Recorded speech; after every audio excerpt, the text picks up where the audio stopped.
What would happen if Saitama somehow got roped into being a supply teacher during the middle of UA High school season in an emergency situation? How would it go if he was ordered to fill the role of Aizawa as Class 1A's teacher by the Hero Association for a few weeks as an unlikely mentor due to hero shortages? We all know he's not the most articulate sensei at all times, yet he does have his moments, beautiful as they can be. But how exactly would he view the heroic class of UA High now placed in his care? Today we're going to look at how Saitama may react to each student of Class 1A and what he might think of them after having watched over their progress during a few weeks of school while he's busy trying to figure out how he got roped into being a fill-in school teacher in the first place. Again, be sure to take into consideration that Saitama wouldn't know everything these characters have ever been through, and his reactions would be solely through the experience of having spent time with these bright future heroes for a relatively short period as a mentor where he's had to manage a limited amount of attention between them all. Saitama's first point of contact with the students would likely have been none other than Tenya. The class president no doubt would have sped over to Saitama with that stiff stance of his and announced his role and how he's there to help with whatever Saitama would have needed. For Saitama, it'd have him a little spooked. He thought he had gotten away from Genos for a while, only to have found someone who reminds him of his disciple immediately. Since Tenya is always so relentlessly on point and straightforward like Genos, Saitama would have some relief knowing the class president can get the whole class's attention when needed and provide him with some assistance. Saitama would think of Tenya as a good kid who just needs to loosen up a bit, and he'd probably ask him more than once if those engines in his legs hurt, since he'd have never seen someone so human have cyborg parts sticking out of actual flesh. Saitama might even ask Tenya if he knows Dr. Kuseno like Genos, but all he'd end up doing is just confusing Tenya. Over the weeks of learning and training, he'd think of Tenya as a reliable, kind-hearted and eager student who will no doubt grow up into a fine adult, and someone who'll be a good role model for others in the future. And who better to follow up the class president with than the class vice president, Momo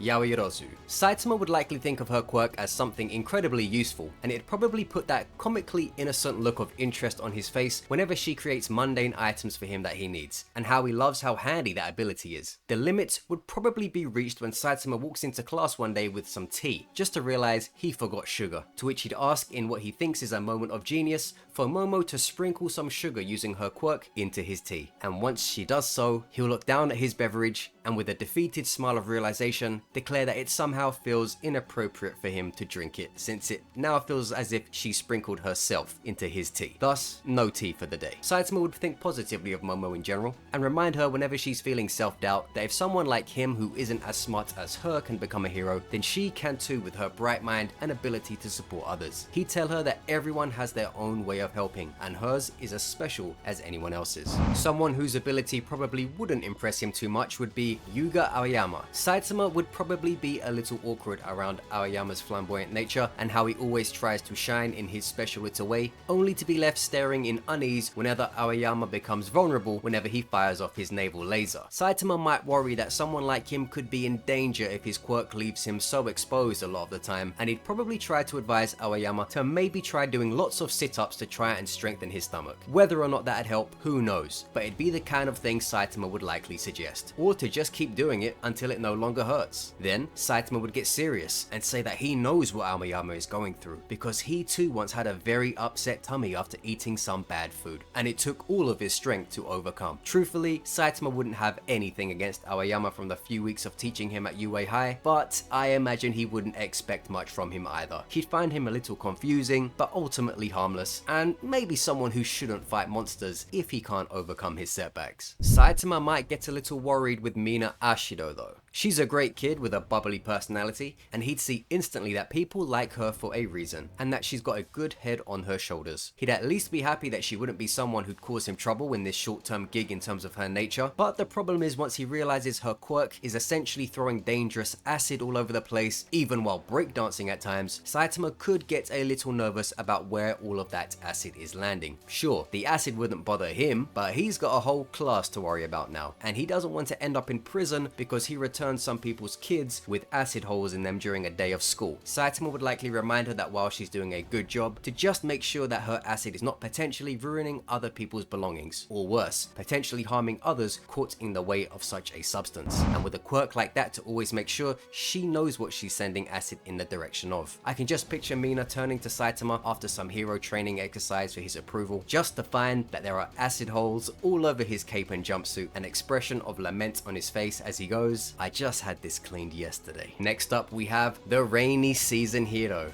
Floppy-chan, kero.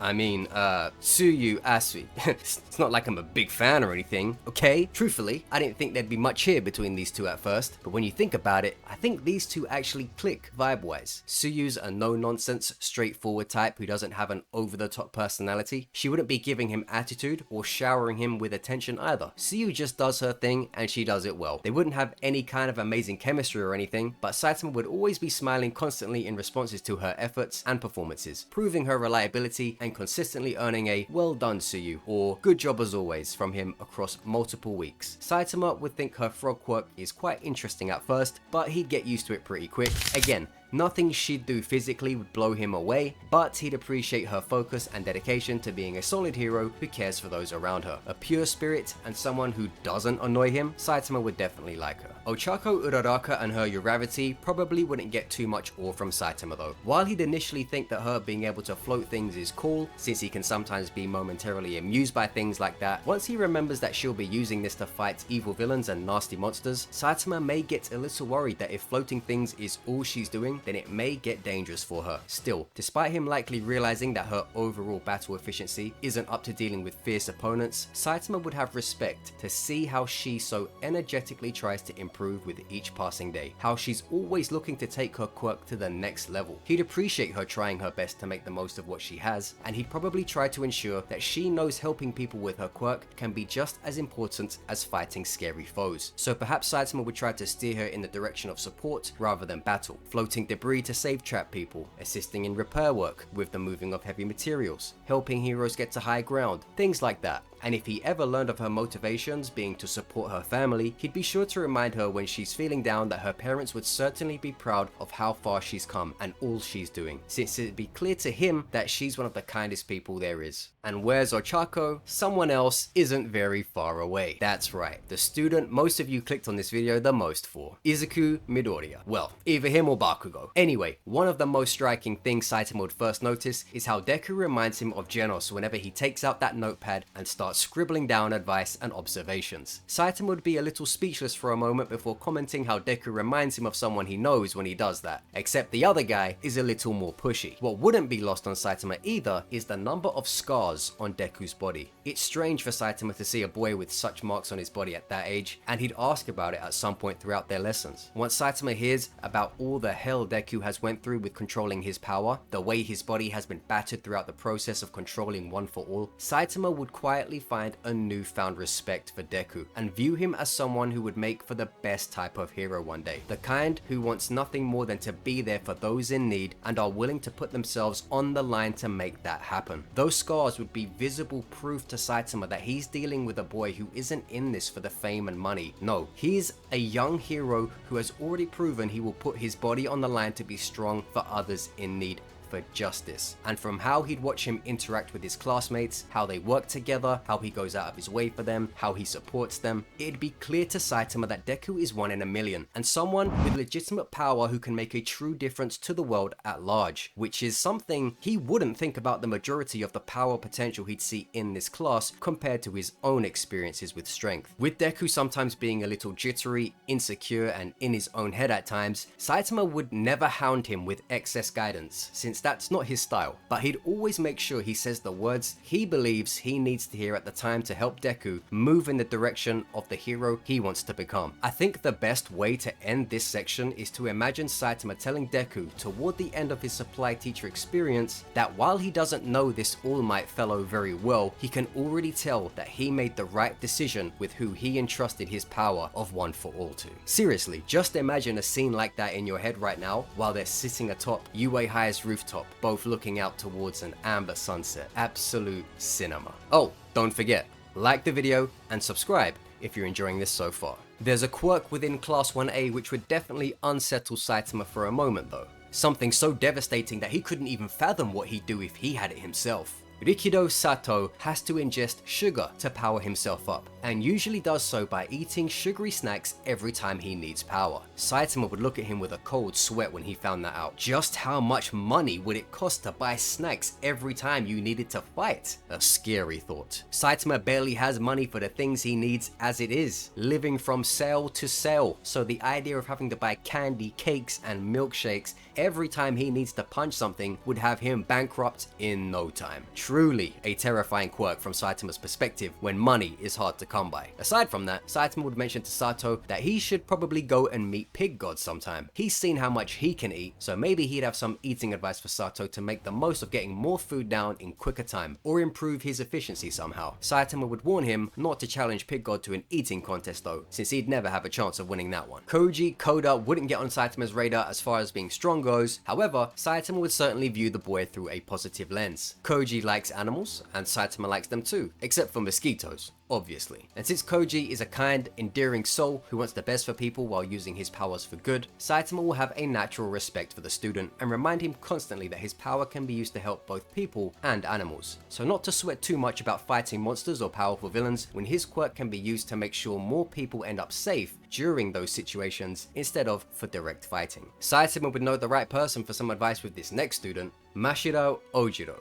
After seeing him practicing his hand-to-hand skills, Saitama would remark that he's very familiar with what he's doing. After all, he participated in a martial arts tournament himself. Yes, Saitama would let Ojiro know that he's aware what martial arts are for, and that's to move around all cool like. Though, while Saitama's advice on martial arts would be more or less useless to Ojiro, he'd certainly mention the old geezer who has a much better understanding of what martial arts are for, Silverfang. Saitama would mention him to young Ojiro and how the old boy is always looking to teach his martial arts to young people. Overall, Saitama would be glad to see a young'un take an interest in trying to get physically stronger and more skilled, and would always give him brief but genuine moments of encouragement. Saitama prefers substance over style, so while Ojiro's quirk and approach isn't anything exotic, that'd resonate with Saitama more since his own style is very simple. Electrifying his way into Saitama's class, Denki Kaminari might be a little exhausting for someone like Saitama with his heavy energy and goofy antics. The first time Saitama ever saw Denki short circuit himself by overcharging would have him look at that dumb look on his face and then ask if Denki's trying to imitate him, only for a student to say, no, he just turned stupid once he uses too much electricity. Then Saitama would have to internally ask himself if his own usual expression makes him look stupid. The bald sensei would definitely ignore most of Denki's goofy energy, but still regard him as a good student like the rest of them when he sees him trying hard like everyone else, and wouldn't berate him for ever feeling uneasy or scared in tough situations, since those are normal feelings for adults to feel, let alone teenagers, so Saitama would be sure to try and keep him on track the best he could. But he might also just start to ignore him if it seems like too much effort. The second of the three-man band is none other than the manliest, Ojiro Kirishima. Now here's someone who Saitama would think is pretty cool. Brave, strong, and always willing to go for it. Saitama would be impressed by Kirishima's dedication to putting his body on the line to protect others, especially since it's so literal for him. Stepping in the way of danger, not only figuratively but literally, just to save those in need, earns respect from Saitama without a doubt. He'd think Kirishima is a little too loud for his liking, and maybe would be unsure of how to help with typical teenage issues of insecurity at times, but he'd certainly think highly of the student, especially if he knew that sometimes he was scared, yet still stepped forward as a hero. Kirishima would constantly tell Saitama how manly and strong he is if he ever saw how powerful his new bald supply teacher was, to which Saitama would shrug off or accept his compliments in a deadpan manner. Saitama would tell Kirishima that he has a great quirk of being unbreakable, but to remember that being unbreakable isn't just important on the outside, but on the inside too, because if he's as strong beneath that hardened body as he is on the surface of it, then there's nothing he can't overcome, even if it scares him. And if his hardening is ever broken through, to remember that it doesn't mean he's not unbreakable, just that he has more room yet to grow. And then Saitama would feel awkward for making Kirishima cry manly tears of appreciation. And the ringleader of this little group,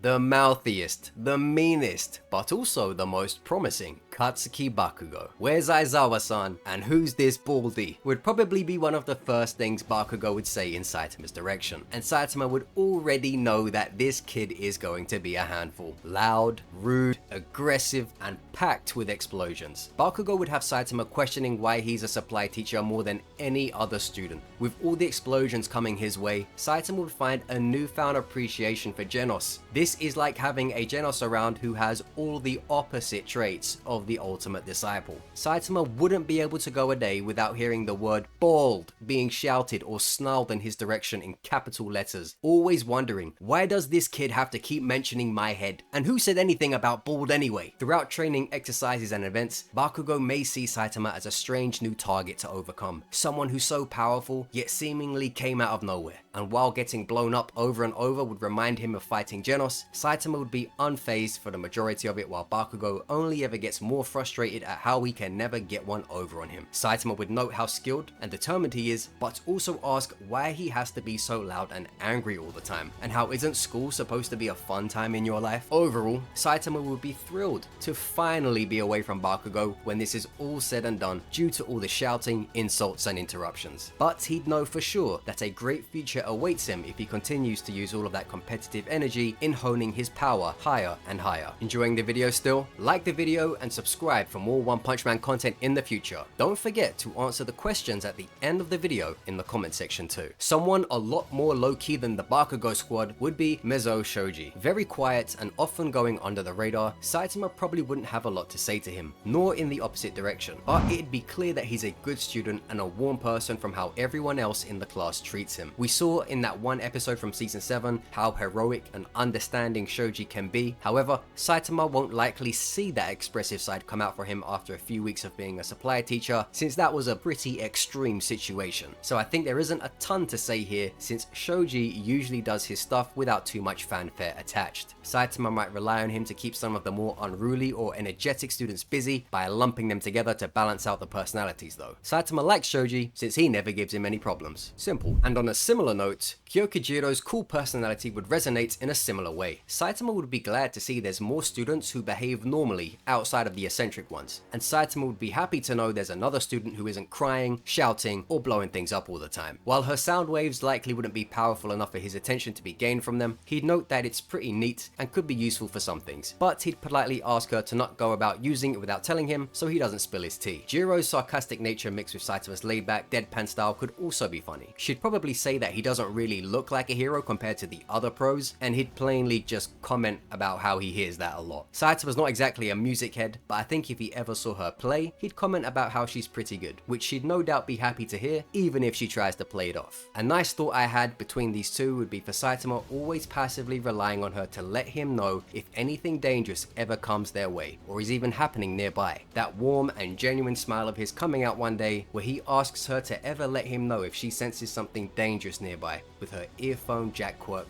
while they're in school or doing class training somewhere outside. He'd think of her like some kind of sonar device for danger in case he ever needed to jump into action and protect his temporary students from anything that could harm them. After all, they're his responsibility while he's the substitute teacher. Hunter Sero would no doubt make Saitama roll his eyes with some of his jokes though. He'd think he's a good kid and that his ability looks pretty handy, even if it's not especially impressive to him though. Saitama would probably ask him if he's ever run out of tape and if he can just keep making it forever. Saitama wouldn't have too many specific thoughts about him overall, I'd imagine, but would likely think his quirk allows him to be a great support hero who can help save those in need from hazardous situations involving falling buildings, unstable areas, or similar dangers. And Saitama's gag-like power could make for some fun on this next one. When introduced to Toru Hagakure, someone would note to him that she's invisible, which is why he can only see her clothes, to which Saitama would stare blankly at them, then back at Hagakure and say, "Invisible? Wow, can you show me?" And as he looks at her with an anticipating smile, he'd be confused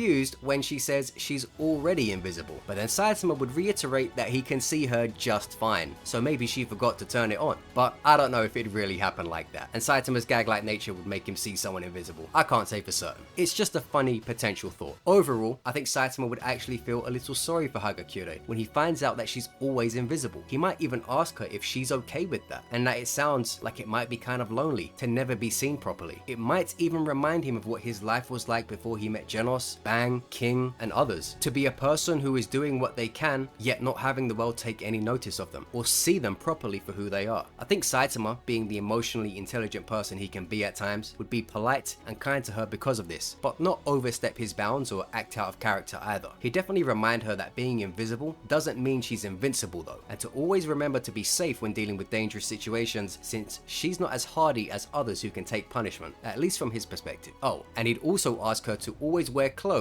at all times, even though she's invisible. He wouldn't want to get in trouble by being near a girl with no clothes on, or he might give other bald people a bad name, like the Paradises once did. Meeting Fumikage Tokoyami could be a pretty funny situation too. Saitama's seen and spoken to monsters before, so he's not new to meeting those who don't look human, though seeing a boy with a bird head among a class of relatively human people would give him pause for a brief moment before he just accepted it as normal. And then once Dark Shadow emerges, Saitama would probably look on with a bit of interest, and then he'd look over at Tenya and quietly ask if pets are allowed in school, because he wasn't told anything like that. Though after the quirk is explained, Saitama would likely note that it's like having a friend with you at all times, and how that must be nice, unless you didn't get on with them, that is. Then he'd ask, what do you do when you two have an argument? Tokoyami is a calm and stoic type of person, so Saitama would be glad to know he doesn't have to expect anything crazy from him, and he'd appreciate that someone with such a power uses it responsibly and not to inconvenience others. He'd think of the pair with great potential, and I can imagine Dark Shadow always trying to impress or show off in front of Saitama, to which Saitama would probably react to him like it's a dog which he can speak to, telling him what a good job he's doing, which would no doubt make Dark Shadow happy, and maybe embarrass Tokoyami a bit. And that brings us to Minoru Mineta.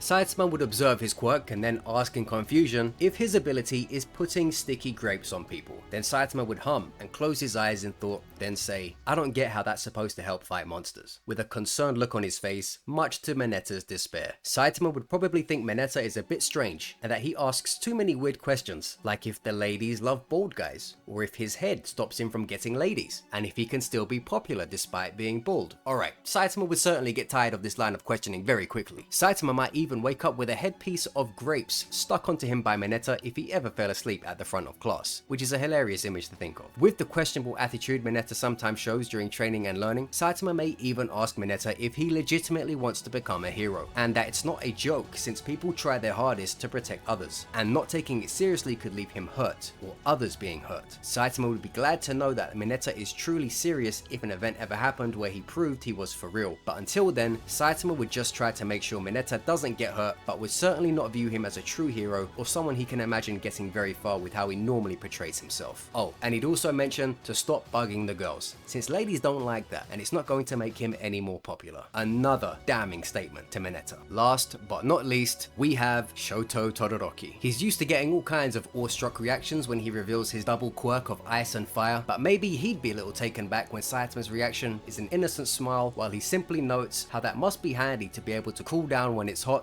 and warm up when it's cold. I think by the time Saitama would be in this position of temporary teaching, Shoto would have been using both of his power sets instead of neglecting the fire side. So Saitama wouldn't have much to say about using his power to the fullest, but instead he'd be quite impressed how a boy of his age can so accurately and skillfully control fire and ice in such a refined way. After all, the last time he saw people with fire and ice powers, it was some small time crooks who could barely do a thing with the powers. And here's a kid who can do 1,000 times more, and while being a fairly reserved and well-behaved kid at that. Saitama might remark how Shoto is just as talented as that explosive boy, but way less annoying and never brings up his bald head either. Saitama would likely consider him one of the most promising students in terms of battle alongside Deku, Bakugo, and Kirishima, and might even remark how it must be nice to have a superhero father who must have taught him things. Of course, not exactly knowing the depth of that relationship, which I'd assume Shoto wouldn't take personally since he's a mature young lad. Overall, someone who listens, doesn't shout and scream, does his best, and doesn't make any comments about Saitama's shiny head. Saitama would like Shoto as a student, I reckon. And so there you have it, how Saitama might react to the students of Class 1A if he ever were thrust into the role of a UA High supply teacher for a few weeks until Aizawa came back. All in all, Saitama would likely have enjoyed his experience deep down once it's all said and done, looking back at his time fondly and how it was spent guiding the next rise of genuine heroes within the world. He couldn't have asked for a better group of students, and while it certainly would have been challenging at times, I wager it'd even give him some newfound enthusiasm in his own hero work, at least for a little while, to have seen such bright youngsters working so hard. And then, when Yue officially asked him if he'd like to do this full time, Saitama would smile, lower his head and say, hell no. He already has one long-term disciple keeping him on his feet, and that's enough. So, who do you think would be his favorite student? Who would be the student he finds the least appealing? And what relationship would you like to see most if you had to choose just one? Like, comment, and subscribe for more like this at Saitama World. See you next time, and go watch some older videos if you're new here.